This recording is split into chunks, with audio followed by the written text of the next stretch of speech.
श्री स्वामी समर्थ. महाकुंभ 2025 महाकुंभ दरम्यान ग्रहाचा विशेष योग, राशीवर कसा असेल प्रभाव, जीवनात काय बदल घडून येतील हे आपण या व्हिडिओमध्ये बघणार आहोत.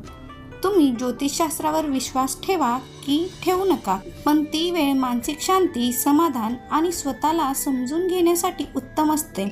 तसेच एखादा बदल, नवीन संधी किंवा समृद्धीच्या दिशेने एक पाऊल पुढे जाण्यासाठी महत्त्वाचा ठरतो.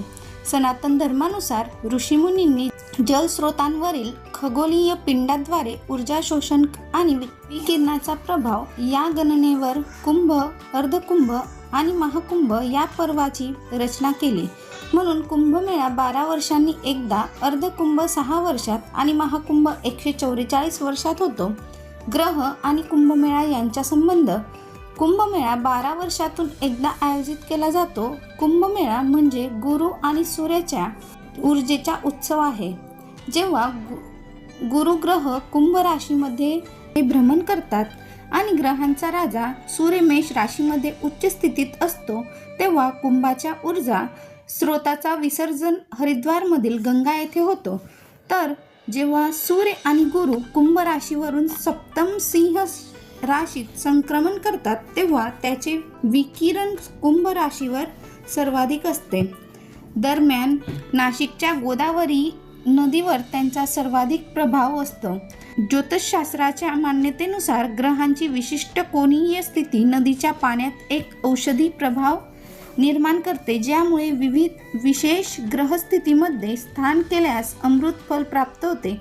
सूर्य मेष राशीमध्ये आणि गुरु सिंह राशीमध्ये असताना मेष राशीला सर्वाधिक ऊर्जा प्राप्त होते आणि म्हणूनच उज्जैनच्या शिप्रा नदीवर कुंभमेळ्याचे आयोजन केले जाते. अमृत महाकुंभ कधी आहे? वृषभ राशीतील गुरु आणि सूर्य मकर राशीमध्ये संक्रमण करताना कुंभ लागतो. जिथे मकर राशीवरील सूर्य गुरु दृष्टी क्षेत्रात आल्यामुळे कुंभमेळा प्रयागराजमध्ये साजरा केला जातो.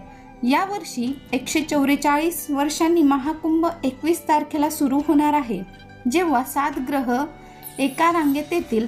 यामुळे हा महाकुंभ अमृत महाकुंभ म्हणून ओळखला जाणार आहे.